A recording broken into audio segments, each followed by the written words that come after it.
Olá, alunos, tudo bem? Eu sou a professora Maísa e vou dar aula para vocês da parte 2 da asma. E antes de começar, eu queria falar que eu baseei essa aula no último report do DINA, que foi o de 2020, bem fresquinho aí. E eu fiz ela mais básica, porque como é um tema muito complexo, muito denso, eu acho que a gente não teria um bom aproveitamento se eu fosse aprofundar tanto. Então eu recomendo que vocês leiam todos os relatórios do Gina. Tem tanto o Gina Pocket, que é uma versão mais resumida, tem o Full Report, que é completo. É meio grande, mas vale a pena ler. E tem também o Appendix, que vem só assim, alguns recortes, sabe, do Full Report. Mas eu vou deixar disponível na área do aluno para vocês lerem, tá?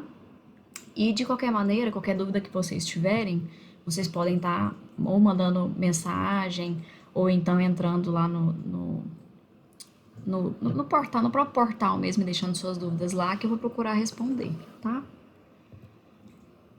Então, essa aula vai ser de diagnóstico, classificação, tratamento, controle ambiental, manejo de crises e complicações.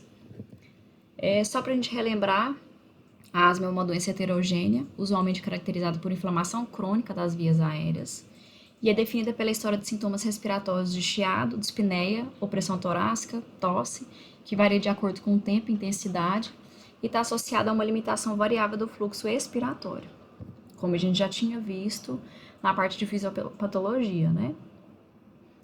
A asma tem alguns fenótipos.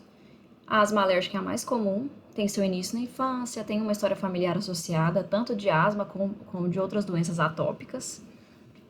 Tem alguma doença associada, geralmente, que é dermatite atópica, rinite alérgica, alergia a alguns medicamentos ou alimentos. E tem um padrão eosinofílico inflamatório das vias aéreas, que pode ser notado por número aumentado de eosinófilos no escarro. A asma não alérgica, não tem, como o próprio nome já diz, não tem alergia associada. O padrão de inflamação é mais neutrofílico, pequeno, de eosinófilos ou outro padrão celular predominante. A asma de início tardio pode ter início na vida adulta, é mais predominante em mulheres, tende a não ter alergia associada.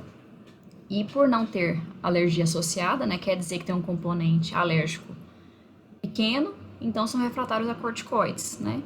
E aí dentro dessa asma de início tardio entra também a asma ocupacional, que é devida a poluentes do ambiente de trabalho. A asma com limitação persistente do fluxo aéreo é um fenótipo já de pacientes que têm asma de longa data, que é determinado pelo fluxo aéreo que se torna parcialmente reversível, né? E isso se dá pelo remodelamento das vias aéreas, como a gente já tinha visto anteriormente, né? Que por causa da inflamação crônica e dessa broncoconstrição crônica, a via aérea se torna mais estreitada e isso não reverte mesmo com o tratamento. Tem a asma associada à obesidade, que em pacientes obesos os sintomas respiratórios são mais proeminentes, tanto pela questão da mecânica respiratória dificultada pelo peso, quanto pela inflamação crônica do próprio estado da obesidade, né? O componente alérgico também é menor, apesar da inflamação crônica, né? Então, os eosinófilos encontrados no escarro da via aérea são menores. Então, como é que a gente faz o diagnóstico da asma? Não é tão complicado. A gente precisa, primeiramente, de uma história positiva, né? Que o paciente chega contando que tem dispneia, uma tosse crônica, pode ser seca ou às vezes com pequena quantidade de escarro, dependendo da época do ano, né? O chiado, a gente coloca como chiado, é como a sibilância, né?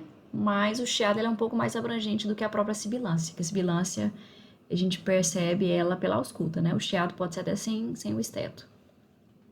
Opressão, dor ou desconforto torácico, isso aí vai depender tanto da intensidade dos sintomas, quanto da particularidade individual de cada pessoa, né? De percepção dos sintomas mesmo. E cada um desses sintomas tem que ter algumas características para a gente poder falar que são sintomas sugestivos de asma, que geralmente tem mais de um sintoma desses daí. Os sintomas variam com o tempo e intensidade. Então, de manhã, à noite, se tá mais frio, aí às vezes ele vem mais intenso, menos intenso, não segue um padrão. Frequentemente esses sintomas pioram à noite ou em algum nível de atividade física, né? Ou atividades do dia a dia, né? Vestir roupa, tomar banho. Eles podem ser desencadeados por exercício, risada, algum alérgeno, ar frio e etc. Né? Geralmente tem um fator desencadeante associado. E os sintomas surgem ou pioram na vigência de infecções virais. Né? Então, o que a gente pode ter como fator desencadeante? Só reforçando: os exercícios de qualquer intensidade, exposição a alérgenos ou irritantes, né? No caso, entra aí poeira, mofo, cheiro forte, poluentes, ácaro, barata, né? Pelo de animais e assim vai. Mudanças climáticas, principalmente no frio, né? Que tem uma piora desses sintomas. E infecções respiratórias virais, principalmente as de vias aéreas, né? Claro. O exame físico, ele pode ser inespecífico, então o paciente fora de crise, você não vai encontrar nenhum achado, ou, muito pelo contrário, o paciente vem te contando uma história, te faz pensar em asma, mas no exame físico você consegue fazer um diagnóstico diferencial. Por exemplo, chega a mãe com a criança lá que fala que ela tosse, que ela tem dispneia, que ela tem um chiado, e aí na hora que você vai auscultar, você percebe um estridor. Então, essa criança pode ter uma outra comorbidade. Pode ser que ela tenha asma também? Pode. Mas se você encontrou o estridor, a chance de ser alguma outra patologia que tenha esses mesmos sintomas é maior. Então, ela pode ser, por exemplo, uma laringotraqueomalácia, né? Que pode estar fazendo esse estridor. E se você encontra sibilância na ausculta, é claro que aumenta muito mais a probabilidade de ser asma, porque a sibilância representa a obstrução do fluxo aéreo, né? O estreitamento dos brônquios. E como é que a gente vai fazer esse diagnóstico? Juntando os sintomas clínicos do paciente, a comprovação da limitação ao fluxo aéreo, que a gente vai ver mais à frente, né, que são por exames, e a comprovação, né, da resolução espontânea ou com uso de medicações. Então, que é aquele padrão de crise e resolução. Só para a gente entender um pouquinho mais sobre os exames diagnósticos, vamos definir alguns conceitos. O que é capacidade vital forçada? Também conhecida como CVF, essas siglas serão importantes mais à frente. Que isso representa? É o maior volume de ar mobilizado em uma expiração forçada. O volume expiratório forçado no primeiro segundo, que é o VF1, que é todo o volume de ar exalado durante o primeiro segundo de expiração forçada. A relação entre essas duas variáveis, que é a razão entre o volume expirado forçado no primeiro minuto, ou quer dizer, primeiro segundo, e a capacidade vital forçada. Essa relação é muito importante para a gente poder fazer o diagnóstico se a doença é obstrutiva, né, no caso da asma. E o pico de fluxo expiratório, que é o fluxo máximo de ar durante uma manobra de expiração forçada, certo? Então, agora a parte de exames, né, do diagnóstico. Pode ser feito pela espirometria, que vai mostrar essa limitação do fluxo aéreo, né, marcada pela redução do VF e da relação VF com CVF. E também tem que demonstrar uma reversibilidade dessa limitação do fluxo aéreo, que é a característica da asma, né, ser reversível. Ou seja, ter uma resposta ao broncodilatador de 200 ml a mais de ar, ou então, ou E, de 12% em relação ao primeiro VF1, né, pré-BD, que a espirometria, não sei se vocês sabem, que a espirometria, eu não sei se vocês sabem, mas ela é feita em duas etapas. Primeiro faz com o paciente sem nenhuma medicação, inclusive se ele já é asmático, já faz uso de medicações de controle, tem que se suspender pelo menos um dia antes para poder fazer o exame. Então ele faz a primeira fase sem interferência de medicações, e aí depois faz-se uma espécie de resgate com o salbutamol, né? Que é um broncodilatador de curta. E aí repete, para poder exatamente atestar essa variabilidade do fluxo aéreo, né? Demonstrando a reversibilidade da obstrução. Um outro teste é a broncoprovocação, que é feita em adultos, adolescentes, mas evita-se fazer em crianças menores. E ela é lançada à mão em algumas situações, como, por exemplo, se você tem uma forte suspeita, mas a espirometria vem normal. Ou então, né, normal no CVF ou VF1 maior do que 70%, ou sem nenhuma resposta ao broncodilatador. E é uma forma de você medir essa hiperresponsividade da via aérea. Então, por mais que não tenha essa marcada, essa reversibilidade, né, da obstrução do fluxo, mas tem uma via aérea hiperresponsiva. Então, então fechou o diagnóstico, né? Porque é uma dos critérios que a gente tem para poder falar em asma. As medidas seriadas do pico de fluxo, que é também para determinar a limitação do fluxo aéreo, não é um exame assim que tem um certo valor isoladamente, mas ele serve para ter nem que seja uma noção. No consultório ou no pronto-socorro, é um exame interessante de ser feito, barato, rápido, e é positivo quando a variação é de 20%. E também tem alguns instrumentos que você pode lançar a mão quando você também tem uma suspeita, na presença até, inclusive, de outras doenças alérgicas, que é o teste cutâneo e a dosagem de IgE sérica. Isso daí também para poder comprovar a atopia. De uma maneira geral, o exame mais realizado é a espirometria mesmo. Ela serve tanto para diagnóstico quanto para controle do tratamento. E ela é ideal que ela seja feita antes de começar o tratamento. Mas, de toda forma, não deve se retardar também o início do tratamento. Então, a gente tem que pensar em alguns diagnósticos diferenciais antes de começar o tratamento. Até porque, se a gente começar a tratar a asma, a gente pode retardar o tratamento da outra doença, né? Então, o GINA, ele divide por faixa etária, de 6 a 11 anos. Ele até classifica aqui os sintomas e as condições que estão associadas. Porque tosse, chiado ou desconforto respiratório pode ter uma infinidade de doenças, entre as mais comuns, né? Fibrose cística, displasia broncopulmonar, principalmente em prematuros, inalação de corpo estranho. Isso aí é uma coisa muito importante em pediatria, que pode trazer muita confusão, que também, pelo exame físico, a gente consegue já separar, né? Cardiopatias também, acaba trazendo os mesmos sintomas e precisa de um tratamento completamente diferente, né?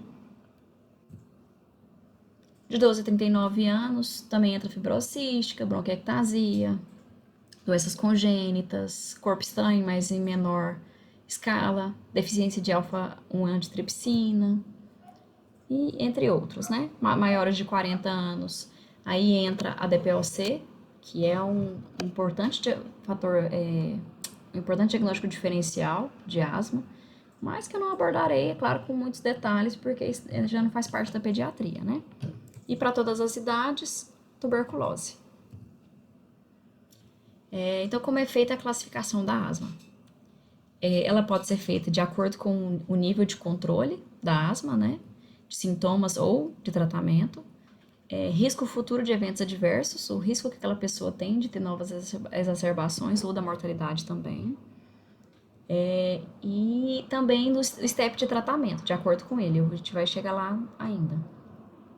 Então, como é que a gente mede a função pulmonar? Que ela também faz parte da classificação, né?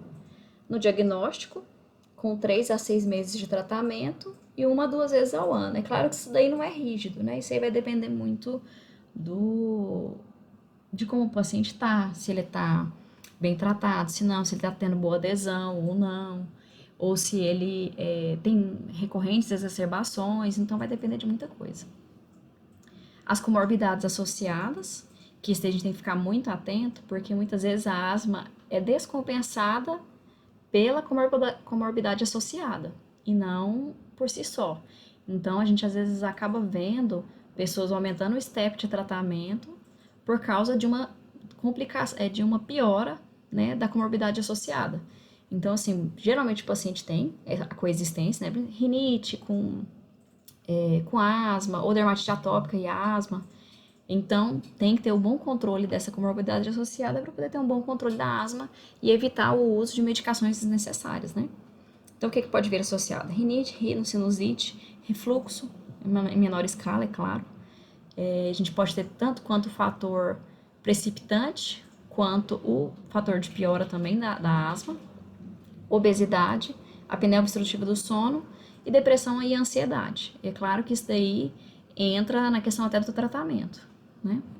Se é um tratamento, tem que ser um tratamento, a gente vai falar, claro, mais à frente, mas tem que ser um tratamento, inclusive, que o paciente aceite. Não adianta ser o melhor tratamento do mundo se o paciente não aceitar e não ter boa adesão. Então, depressão e ansiedade acabam influenciando nessa questão da adesão. Agora, com relação aos parâmetros que a gente vai usar para classificar ela com relação ao nível de controle, né? Então, frequência de sintomas diurnos, mais do que 3 por semana, nas últimas 4 semanas. Despertares noturnos, nas últimas 4 semanas. O uso de broncodilatador de curta duração, que quer dizer SABA, né? Para o resgate, mais de 3 vezes por semana, e limitação da atividade diária. Então, esses critérios, como ditos aqui no slide mesmo, são usados nas últimas 4 semanas. Antes, ele não tem significância. E a gente pode classificar como bem controlada, quando não tem nenhum parâmetro presente, parcialmente controlada, quando tem 1 ou 2, e não controlada, 3 ou 4 parâmetros. Há outros instrumentos também que a gente pode utilizar para poder avaliar esse controle, que é o ACT e o ACQ. Aqui mais à frente a gente tem uma comparação desses instrumentos, que são muitos, né? Então, de acordo com o GINA, essa primeira classificação que a gente estava conversando, sobre sintomas diurnos, despertares, limitação de asma, né? O ACQ também leva em consideração o número de despertares noturnos, intensidade dos sintomas, limitação das atividades, intensidade da dispneia, sibilância, medicação de resgate, VF, pré-broncodilatador. Esse aqui, se for o ACQ6, ele não fala sobre a espirometria, que nem sempre ela está disponível, né, na classificação.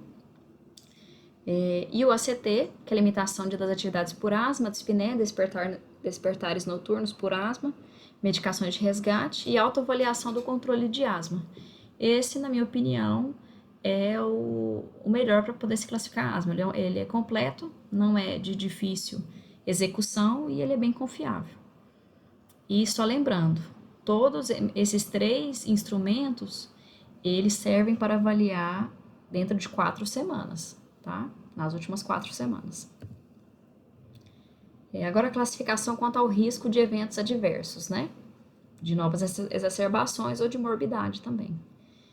Com relação a medicações, o uso frequente do broncodilatador de curta ou o uso inadequado de medicações de controle, tanto assim de técnica inalatória, quanto de horário e tudo mais, né? A gente vê muita coisa na prática, a gente vê inclusive pacientes usando o inalador vazio já, sem nenhuma dose, né? Essas coisas acabam acontecendo, por isso que a gente sempre tem que checar com o paciente como é que está o dispositivo, quantas doses já foi usada e tudo mais. Se o paciente tem alguma comorbidade associada, como a gente já tinha dito, né?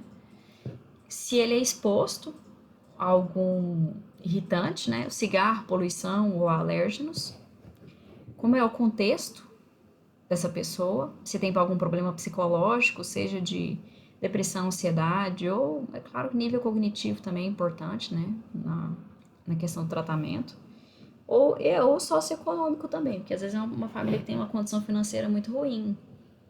Então, acaba que ela não consegue aderir muito bem ao tratamento. Ou, às vezes, mora numa região de difícil acesso e não consegue nem pegar as medicações gratuitas, né? Então, isso aí tudo interfere. A função pulmonar, quando tem o VF1 bem baixo, principalmente se menor do que 60. Se tem alta reversibilidade após o BD também, que, né, quer dizer que, apesar de não estar sendo feito um bom tratamento, demonstra que ainda tem esse fluxo reversível. E alguns outros achados também, eosinofilia ou a fração de excreção de óxido nítrico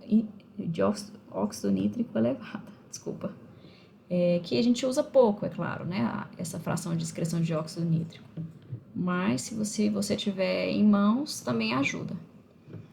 E os fatores maiores que são independentes, que são assim tão importantes que eles devem ser considerados além desses, que são crises ou exacerbações, né? Com necessidade de intubação ou de internação em UTI, e mais do que uma, maior ou igual a uma exacerbação severa nos últimos 12 meses. E essa classificação agora é conforme o STEP de tratamento. Então, a asma leve, ela é bem controlada com o STEP 1 ou 2, a asma moderada é bem controlada com o STEP 3, e a asma grave, ela requer o STEP 4 ou 5 para ficar bem controlada, ou ela permanece descontrolada mesmo com o STEP 4 e 5, mas com uma boa técnica e adesão, né? Porque isso aí acaba sendo um fator de confusão. Então, como é feito o tratamento? Os objetivos a longo prazo dele é o bom controle de sintomas com o menor step de tratamento possível, manutenção das atividades de vida diária normais e minimizar os riscos futuros, tanto de mortalidade quanto de morbidade, que nada mais é do que a qualidade de vida, né? Ele pode ser medicamentoso, não medicamentoso, e tem também educação e treinamento que fazem parte do tratamento também, que são super importantes. Então, o tratamento não farmacológico é muito importante, e esse realmente a gente vê que os pacientes muitas vezes não dão muita bola, eles acreditam que a medicação é mais importante, né? E a gente sabe que não, inclusive porque ele é um gatilho para ter novas crises. Então a gente pode ter pólen, ácaro, mofo, pelo de animais, cigarro, produtos químicos, né? Cheiro forte, uma infinidade de desencadeantes, né? Que se a gente tiver um controle ambiental adequado, colabora, evidentemente, para um bom controle de doença. A educação e treinamento, que é ensinar o paciente a identificar os fatores que desencadeiam suas crises e formas de evitar, né? Isso pode ser feito tanto com os adultos quanto as crianças, né? A gente muitas vezes não acredita, né? Menospreza as crianças nesse sentido, mas a gente pode ver que crianças até jovens já conseguem fazer essa identificação. O automanejo, que é ensinar o próprio cuidado com a doença, né? Não ficar dependente do médico. Colocar ele para participar do controle da doença, né? Participar das decisões, inclusive, do tratamento. Ensinar e resgatar sempre essa técnica inalatória, sempre que tiver contato com o paciente. E verificar a adesão, né? Que a gente vê que muitas vezes o paciente está em crise, começa a tratar, e ele tem uma melhora e abandona o tratamento. Então a gente tem que incentivar a ele permanecer com esse tratamento para ele não ter novas crises. E isso tem que ser uma decisão, inclusive, compartilhada, né? Como eu já tinha dito, não adianta ser o melhor tratamento do mundo se o paciente não concorda. Aqui tem só a ilustração dos diversos dispositivos. Ele vai depender muito, assim, a escolha desses dispositivos vai depender muito de idade, preferência ou step de tratamento também. Vou falar só sobre os mais comuns. O nebulizador, que é o famoso aparelho de aerosol. Ele necessita de um fluxo de 6 a 8 litros por minuto para poder fazer a geração das partículas de aerossóis. Não necessita da cooperação do paciente, porque é basicamente acoplar a máscara no rosto e aí durante a inspiração inala-se essas partículas. É uma técnica fácil, pode fornecer O2 também, principalmente se ele é ligado numa fonte, né? Isso aí um fator bom para quando o paciente está em crise, que pode ser conectado ao nebulizador direto na fonte de oxigênio. Tem um custo inicial alto, como desvantagem, né? É lento, desconfortável, tem uma eficácia variável, porque a gente, no fim das contas, não sabe quanto de medicação que o paciente inalou, porque tem algumas perdas durante a expiração, no caso de criança, pelo choro, né?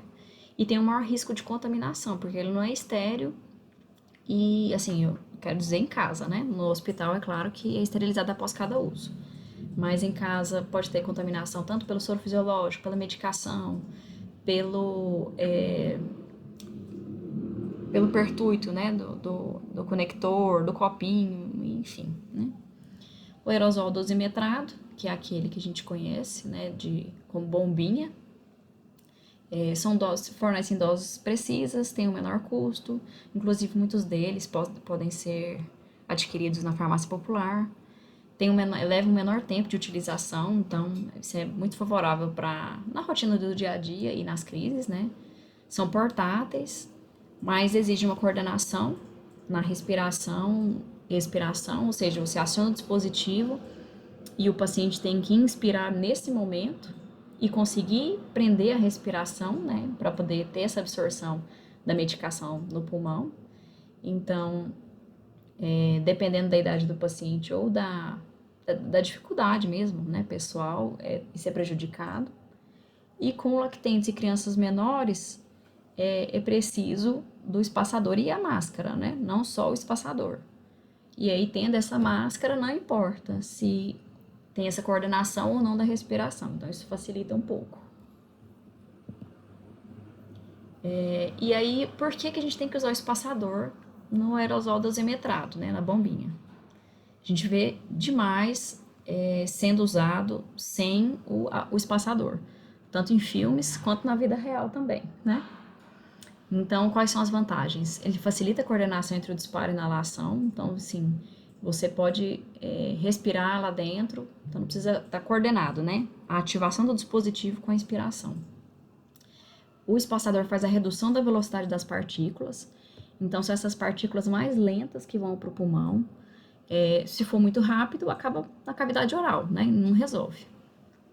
E por isso aumenta a deposição pulmonar das drogas e diminui o impacto orofaríngeo e deposição bucal da droga, que se tiver um corticoide inalatório associado, pode gerar candidíase, por exemplo, né? A gente vai ter os efeitos adversos tópicos dos corticoides, né? A desvantagem é o tamanho, que assim, apesar de portátil, você exige uma bolsa ou uma mochila para ser transportado, e tem uma grande variedade de modelos e tem uma incompatibilidade às vezes entre as conexões. Então, se você dependendo da marca que você compra, o aerosol, o dispositivo do aerosol não conecta muito bem, ou então às vezes você comprou, perdeu a máscara e comprou um outro espaçador, e aí já não adapta. Então é bem complicado isso daí. Os inaladores de pó seco tem uma infinidade, como a gente pode ver nessa primeira figura. Esse aqui é o de cápsula. Você tem a cápsula, coloca dentro do dispositivo, perfura e inala a cápsula. Esses dois já vêm com o pó dentro. Você só precisa girar para liberar aquela dose e para poder aspirar. Então a vantagem, a técnica é fácil, eles são pequenos e portáteis, tem uma liberação rápida da droga e tem uma dose mais precisa, né? Desvantagem, eles têm um custo maior, exigem um esforço inspiratório e têm um maior depósito em orofaringe, porque essas partículas são um pouco mais rápidas, né? Aqui eu coloquei só uma tabelinha para a gente poder conhecer os nomes comerciais das medicações, né, que é importante. Então, de corticoide inalatório isolado, a gente tem o Clenil, Miflazona, Buzonide Caps, Miflonide, Flixotide. Com certeza vocês já devem ter ouvido falar de algum deles, né? E isso aqui é interessante, porque eu não vou detalhar nessa tabela, mas mostra a dose dispensada, a faixa etária da bula, número de doses, né? É bem interessante. Isso aí é uma coisa que é legal conhecer, principalmente quem for trabalhar na área, né? Tem corticoide inalatório também em combinação com o LABA, que é o broncodilatador de longa duração, né? Que é o famoso Alenia.